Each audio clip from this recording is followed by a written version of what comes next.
नमस्कार, मैं प्रेम आशा संस्था से आया हूँ। किसानों ने सब्जी की खेती के लिए प्लग ट्रे में नर्सरी बनाना शुरू किया है। आइए आज हम जानेंगे कि कैसे सब्जी की खेती से पूर्व हम लोग प्लग ट्रे में नर्सरी बनाते हैं। इसके लिए आज हम पूर्णिया जिला के सहारा गांव में हैं, जहां के अग्रणी किसान प्रमोद महतो जी इस बार अपने सब्जी की खेती के लिए प्लग ट्रे में पौधशाला बना रहे हैं। नमस्कार प्रमोद बाबू। नमस्कार प्रेम बाबू। और कहिए, कल जो आप बीज उपचार किए थे अपने सब्जी का, तो अंकुरन वगैरह आया कि नहीं आया? हाँ, देखिए ना, बीज का तो अंकुरन निकल रहा है। अच्छा, अंकुरन शुरू हो गया ना? शुरू हो गया है, शुरुआत हो चुका है। देखिए ना, ये देखिए।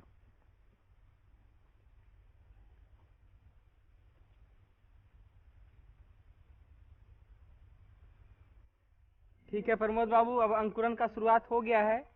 और हम लोग बात किए भी थे कि आप जो नर्सरी लगाएंगे, इस बार आप प्लग ट्रे में नर्सरी लगाने वाले हैं, उसके लिए आपने जैविक विधि से बीज उपचार भी किया था और आपने अंकुरन भी इसका कराया है। सबका मुंह खुल गया है, सब अंकुरन की स्थिति में है। तो आज आप जो यहाँ पे ये नारियल का कुछ छिलका वगैरह है और कुछ कुछ सामान लेके बैठे हैं, तो आज की जो तैयारी है ये किस बारे में है? आज की ये जो अंकुरन निकला हुआ बीज है जी। इसे प्लग ट्रे में दे करके पौधा उगाना है। अच्छा, आज आप जो है इससे पौधशाला बनाएंगे क्या? पौधशाला बनाएंगे, और पौधशाला बनाने के लिए प्लग ट्रे में दे करके उसके लिए हमें नर्सरी तैयार करना पड़ता है। अच्छा, प्लग ट्रे में आप देके फिर आज पौधशाला बनाएंगे? हाँ, यही आपका प्लग ट्रे है ना? ये हुआ प्लग ट्रे। अच्छा, 1 2 3 4 5 6 7 8 और इस तरफ से है 1 13। 2 3 4 5 6 7 8 9 10 11 12 13 13 गुना 8 मतलब 104 आता है। ये 104 पौधा आपका इसमें तैयार हो ट्रे में। जाएगा। जी धन्यवाद। तो आज आप पौधशाला के लिए यहाँ पे जो तैयारी किए हुए हैं, तो हम आपसे जानना चाहेंगे, विस्तार से चर्चा करना चाहेंगे कि आप हमें जरा सामानों का परिचय करवा दें कि किन किन सामानों की जरूरत आपको पड़ी है और क्या क्या विधि आपने अपनाया है नर्सरी बनाने की, जो पूर्व की तैयारी है और जो अभी आप बनाएंगे, इसके बारे में। देखिए, इसकी तैयारी करने के लिए, प्लग ट्रे में पौधा उगाने के लिए, नर्सरी बनाने के लिए मल्चिंग सीट का अच्छा, मल्चिंग सीट का। अच्छा, मल्चिंग सीट, उसके बाद ये प्लग ट्रे। ये प्लग ट्रे है। ये प्लग ट्रे हुआ। जैसे हमको 2 कट्ठा गोभी लगाना है, 2 कट्ठे के लिए हमें 18 ट्रे का जरूरत पड़ता है। 18 ट्रे आपका? 104 छेद वाला 18 ट्रे। और वो 18 ट्रे को बैठाने के लिए, जिस जगह पर हम उसको सुरक्षित रखेंगे, नर्सरी बनाएंगे, उसके लिए हमें 1 मीटर बाय 3 मीटर का नर्सरी बनाना पड़ता है। मतलब 1 मीटर चौड़ा और 3 मीटर लंबा। 3 मीटर लंबा आप नर्सरी बनाते हैं। और नर्सरी किस ढंग से बनता है कि जमीन की हाइट से उसे 7-8 इंच ऊपर लेते हैं और चारों बगल से 7-8 इंच ऊपर, और उसके चारों बगल से उस 7-8 इंच का जो डाउन पोजीशन नाला के रूप में बन गया, ताकि उसमें हम पटवन करें, मौसम खराब हो, कहीं बारिश भी हो जाए तो हमारे ट्रे में पानी न जमे, वह पानी नाले में गिर जाना चाहिए। ये मल्चिंग सीट को उस पर बिछा देते हैं, ताकि अंदर से कोई घास जो उगे वह हमारा प्लग ट्रे तक नहीं पहुंच पाए। और प्लग ट्रे में आप जो सिंचाई करेंगे, तो ये सारा प्लग ट्रे में देख रहे हैं, सब प्लग ट्रे में नीचे एक छेदा है, सब में छेदा है। हाँ, इसमें सभी में छेद है। हाँ, ये सब जो छेदा है ना, इस छेदे से जो हम सिंचाई भी करेंगे, अधिक पानी वह नीचे चला जाएगा। छेद से रिसाव होके हाँ, ये आप जो चारों तरफ बनाए हैं, नाला जो बनाया है, नाले में चला आएगा।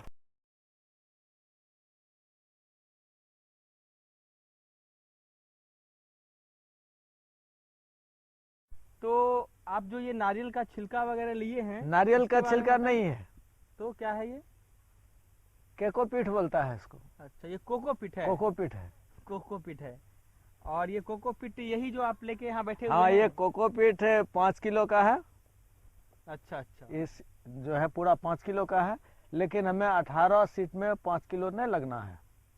18 ट्रे में कितना ये लग 18 जाता है? ट्रे में 18 ट्रे में हमें लग रहा है एक ट्रे में 150 ग्राम जी। तो 18 गुना 150 ग्राम के हिसाब से 2 किलो 700 होता है जी। इसमें हम 3.25 किलो एक कोकोपीट को फोड़ करके उसको पानी में फूलने के लिए दिए थे। अच्छा, आप उस कोकोपीट को वैसा जो होता है उसको फोड़ के पानी फोड़ में दे करके दिए पानी हैं। में दिए फूलने के लिए। कितना घंटा फूला है? एक करीब आपको 7-8 घंटा करीब। 7 से 8 घंटा इसको फुलाना है। हाँ।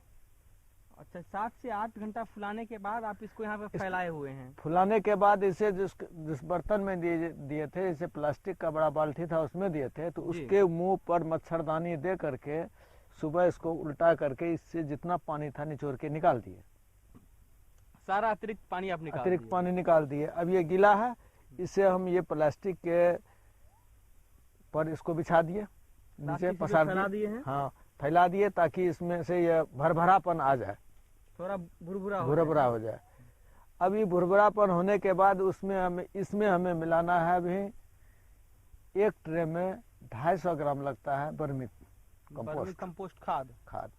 एक प्लग ट्रे में 250 ग्राम लगता है। तो आपने 18 बतलाया है, 18 में 18 में हमको लग जा रहा है यानी 4.5 किलो 4.5 किलो वर्मी कंपोस्ट इसमें दे करके इसमें मिला देना है। ठीक है, तो अभी हम लोग इस बीज को यहाँ पे रख लेते हैं, जिसका कि आप उपयोग करेंगे नर्सरी बनाने में। हाँ, नर्सरी बनाने में। और हम जरा ये समझेंगे कि अभी आपने जो बताया है कि कोकोपीट और बताया है वर्मी कंपोस्ट, 2 चीज, और किन आपने ट्रे बतलाया है, आपने मल्चिंग शीट बतलाया है, वहाँ 2 पैकेट में आपने और क्या रखा है? ये वर्मी कोकोपीट में जब वर्मी मिला देंगे, मिलाने के बाद में तब इसमें जब ये पूरा मिल जाएगा हुए, तब इसमें हम एक ट्रे में आधा ग्राम के हिसाब से 18 हुआ तो 18 में 18 का आधा 9 होता है, 9 या 10 ग्राम उसमें हम पीएसएम देंगे। पीएसएम 9 से 10 ग्राम। 10 ग्राम इसमें दे देंगे। और वही 9 से 10 ग्राम के करीब में हम एजेक्टोबैक्टर इसमें मिलाएंगे। इसमें मिला करके फिर उसको अच्छे से हाथ से मिला देंगे।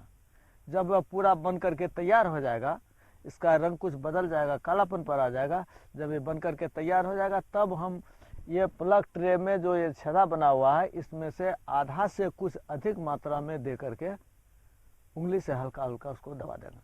ठीक है प्रमोद बाबू, हम जानना चाहेंगे कि आप जो अभी पौधशाला बनाने के लिए इन सामानों को जुटाए हैं, तो नर्सरी बनाने में इनका क्या क्या महत्व है, इनकी क्या क्या जरूरत है? तो सबसे पहले हम जानना चाहेंगे आप कोकोपीट का इस्तेमाल क्यों करते हैं? कोकोपीट का इस्तेमाल इसलिए करते हैं कि यह जो हम बीज उसमें डाल रहे हैं प्लग ट्रे में जी, उसको ये नमी बरकरार बना करके रखे। नमी रखे। इसमें तो पानी अवशोषित करने का शक्ति होता है जी। इसलिए इसको ये देते हैं कि वह उसमें पानी को नमी बना करके रखे। जैसे कि पानी देंगे उसके अंदर में छेदा है और कुछ देंगे तो वह पानी नीचे बह जाएगा। यह जो है उसको पानी को नमी बना करके बरकरार रखेगा और उससे क्या होगा कि हमारा पौधा को नमी मिलते रहेगा, पौधा स्वच्छ। और ये वर्मी कंपोस्ट खाद, वर्मी कंपोस्ट तो वो पौधे का भोजन है। हाँ, भोजन है, इसलिए उसको भोजन यदि नहीं देंगे तो और पीएसएम एजेक्टोबैक्टर जो है वह वायुमंडल से नाइट्रोजन की उपलब्धि पौधे को कराता है। जी धन्यवाद। इसी का से हमारा हाँ नाइट्रोजन वायुमंडलीय पौधे को मिल रहा है, इसलिए एजेक्टोबैक्टर दे रहे हैं। और पीएसएम जो है उससे जो अघुलनशील जो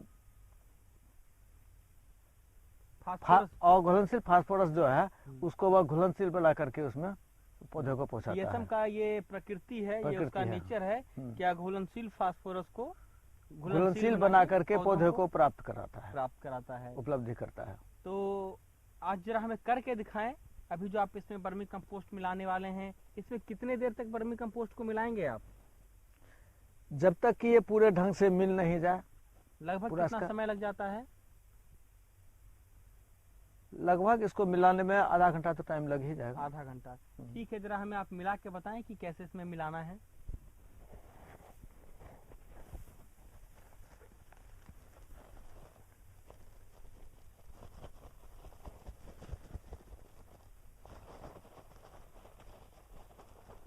काफी उम्दा वर्मी कंपोस्ट खाद का प्रयोग कर रहे हैं ये आप लोगों के यहाँ अपना घरेलू उत्पादन हुआ है ना?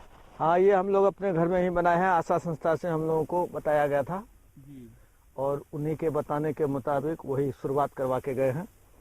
उसी से पहले तो हम लोग गोबर को जिधर तिधर फेंक देते थे, यूज में नहीं आ रहा था, लेकिन उसके बताने के बाद हम लोग अपने घर में तैयार कर रहे हैं वर्मी कंपोस्ट। इससे हम लोगों को काफ़ी फायदा भी है। कोई रासायनिक खाद नहीं खरीदना पड़ रहा है, इसी के माध्यम से हम लोग अपना खेती कर रहे हैं।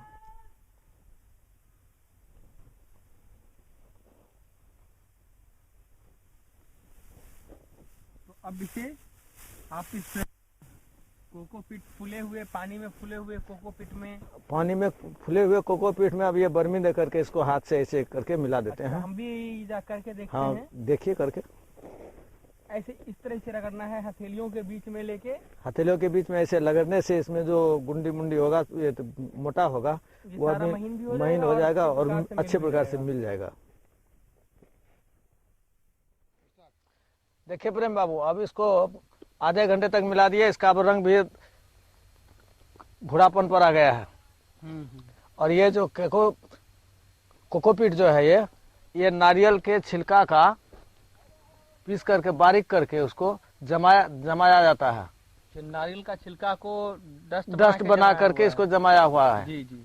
ये 5 किलो का कितना बड़ा छोटा देखने में लग रहा है। इसमें से आधा दिए हैं, देखिए ये फूल करके कितना आधा दिए हैं और इतना हो गया है। वो इसी से समझ सकते हैं कि उसमें पानी धारण करने का क्षमता कितना है। ठीक है प्रमोद बाबू, अब तो आपका ये वर्मी कंपोस्ट और ये कोकोपीट आपने मिला दिया है अच्छे प्रकार से। अब इसके आगे का फिर आपका क्या? अब इसके आगे हम इसमें एजेक्टोबैक्टर मिलाएंगे। इसके आगे जो है आप एजेक्टोबैक्टर मिलाएंगे। ठीक है, वो ही बताएं हमें। एजेक्टोबैक्टर आपको ये है एजेक्टोबैक्टर। आपने इसकी मात्रा कितनी बताई थी? 10 ग्राम देना है मात्र।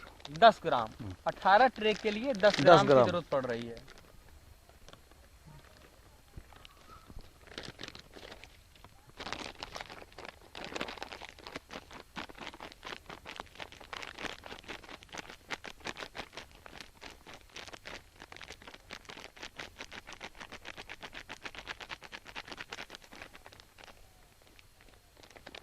ये 10 ग्राम एजेक्टोबैक्टर आपने निकाल लिया है।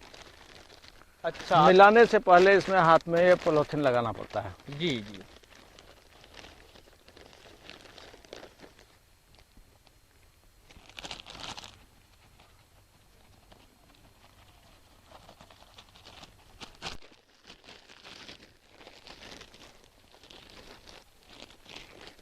एजेक्टोबैक्टर आप इस मिश्रण में मिला के पौधों को सुनिश्चित कर रहे हैं कि वायुमंडलीय नाइट्रोजन उसको प्राप्त होते रहे। और आपको देख के ये साफ साफ दिखाई दे रहा है कि जैविक दवा का भी प्रयोग आप कर रहे हैं, लेकिन हाथ में आपने पॉलीथीन लगा लिया है ताकि सीधे त्वचा के संपर्क में ये नहीं आए। इसके बाद इसमें अब 10 ग्राम PSM मिलाएगा। जी, ये PSM भी लिया जाए।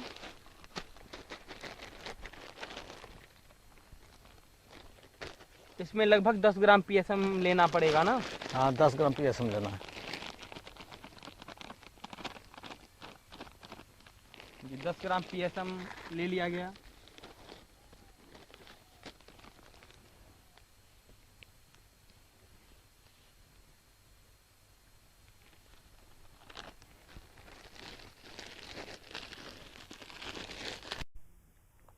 प्रमोद बाबू, इसमें आपने वर्मी कंपोस्ट भी मिला लिया, एजेक्टोबैक्टर भी मिला लिया, PSM भी मिला लिया। इसके आगे की क्या क्रिया होती है? इसके आगे की क्रिया है कि अब ये प्लग ट्रे में जी, ये प्लग ट्रे में सब में आधा आधा करके भरेंगे। ये लिया जाए प्लग ट्रे। ये प्लग ट्रे इसको यहाँ रख दिए ऐसे। ये 104 कप है, इसमें हमने गिना है। अब इसमें किस तरह से आप भर रहे हैं?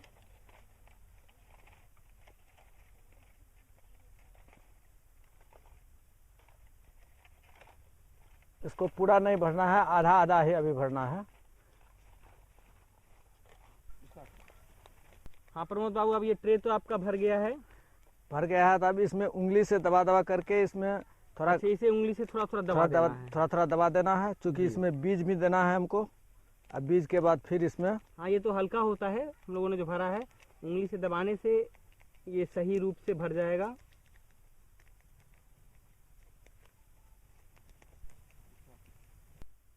अब इसमें आपने भर भी दिया है, भर भी दिए और उंगली से दबा दिया दिए। अब इसमें ये कल जो बीज उपचार के थे अंकुरित बीज जो है, अच्छा, अब ये सब में आपने जो एक यहाँ एक पे ये बीज जो रखा अंकुरित है। बीज है, ये सब में से सावधानी के साथ एक में एक ही बीज देना है। अच्छा, एक एक बीज यहाँ पे भी रख लेते हैं हम लोग थोड़ी देर के लिए। अब जैसे ये बीज हुआ, इसको उठाए और ऐसे हाथ में रखे, इसमें से एक एक बीज करके डालना है। हर कप में एक एक बीज, हर कप में एक एक बीज डाला जाना है।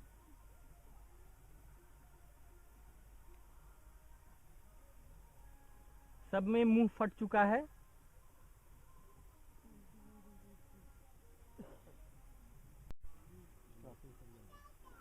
अब देखिए इसमें हम एक एक बीज सब में डाल दिए हैं, सब कप में। अब इसमें थोड़ा थोड़ा हमें ये बीज को सिर्फ ढक देना है, झाँप देना है। अच्छा, ये हल्का हल्का सभी सब बीज में को बीज ढक देना है ताकि इसका नमी बरकरार बना रहे।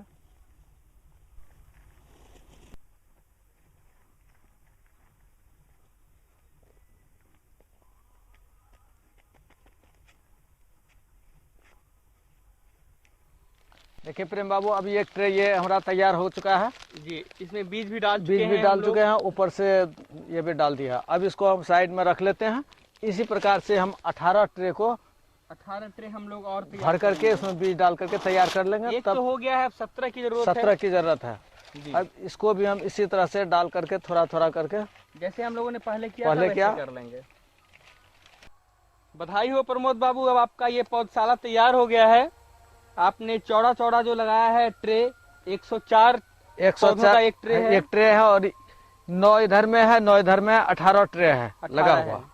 तो अभी जो आप सब्जी की खेती करेंगे बंधा गोभी की, उसके लिए 2 कट्ठा के लिए तो ये पर्याप्त है। 2 कट्ठे, 1 कट्ठे में 900 पौधा लगता है। 900 की जरूरत होती है। 900 की जरूरत है और एक ट्रे में हमें 104 है। 4 अधिक है। कोई पौधा कमजोर भी हो जाए या मर जाए किसी कारण से, तो हमें बीज की बाहर से कहीं खोजना नहीं पड़ेगा। आराम से 2 कट्ठा आराम से लग जाएगा, काम चल जाएगा।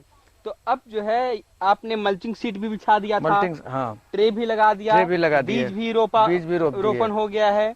अब जो है आप इस नर्सरी में और क्या करने वाले हैं?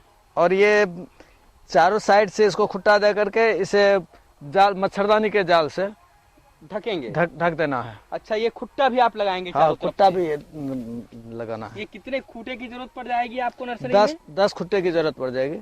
10? अच्छा ठीक है, लगा लिया जाए खूटा भी।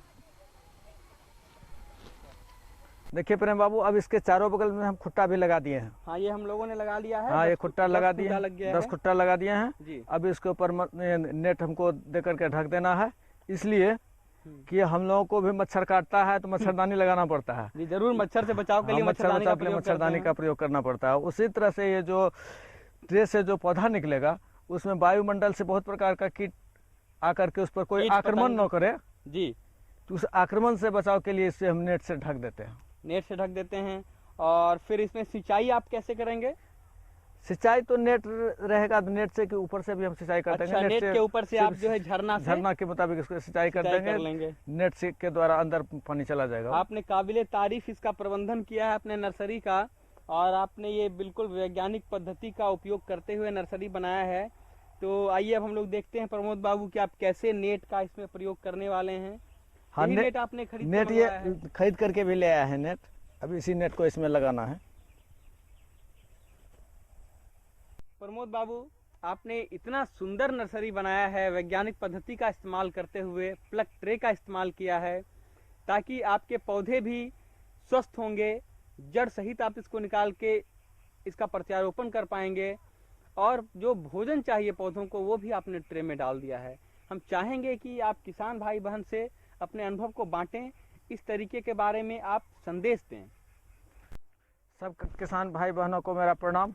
हम सब किसान भाइयों को यह संदेश देना चाहते हैं कि सब्जी की खेती के लिए वे नर्सरी बना करके प्लग ट्रे के द्वारा ही बीज को उगावे, और जिससे कि वो अपने प्लग ट्रे में उसमें सारी सामग्री दी रहती है। पौधे को भोजन के लिए, उसकी सुरक्षा के लिए कीटनाशक दवाई वगैरह सब दिया रहता है, और उससे पौधा स्वस्थ होता है। उससे निकाल करके लगाने में जड़ नहीं टूटता है, जड़ उसका पूरा समेत एक साथ आ जाता है, और लगाने के बाद वह पौधा मुरझाता नहीं है और जीवित का जीवित ही खेत में लग जाता है। इसलिए सब किसान भाइयों को मेरा संदेश है कि वे प्लग ट्रे के द्वारा ही नर्सरी तैयार करके वे अपना सब्जी का खेती करें। सबों को मेरा प्रणाम।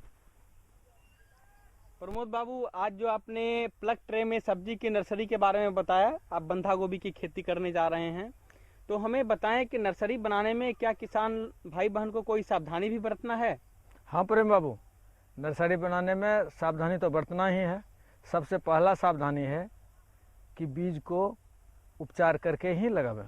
पहली सावधानी बीज उपचार है जी। दूसरी सावधानी है बीज उपचार के बाद उसमें अंकुरित हो जाए और उसको प्लग ट्रे में लगावें। दूसरा अंकुरन कर लें। तीसरी सावधानी है कि समय समय पर उसमें आवश्यकता अनुसार उसमें सिंचाई का प्रबंधन करें। ये तो बहुत जरूरी है, सिंचाई जरूरी का है। प्रबंधन ये तो छोटा सा बच्चा होगा, उससे हाँ, पौधा बिल्कुल नन्हा सा, उसको नमी की मात्रा की जरूरी है जी। और चौथी सिंचाई है कि मौसम के अनुकूल उसका देखभाल करें। चौथी सावधानी है कि मौसम के अनुकूल उसका देखभाल करें। जी, आपका बहुत बहुत धन्यवाद प्रमोद बाबू, आपने अपना समय दिया, हमें करके दिखाया, विस्तृत चर्चा की आपसे। आशा की तरफ से, डिजिटल ग्रीन की तरफ से, सभी किसान भाई बहन की तरफ से आपको बहुत बहुत धन्यवाद। नमस्कार। हम लोग फिर मिलेंगे और किसानों के हित में फिर परिचर्चा करेंगे। नमस्कार प्रेम बाबू। नमस्कार।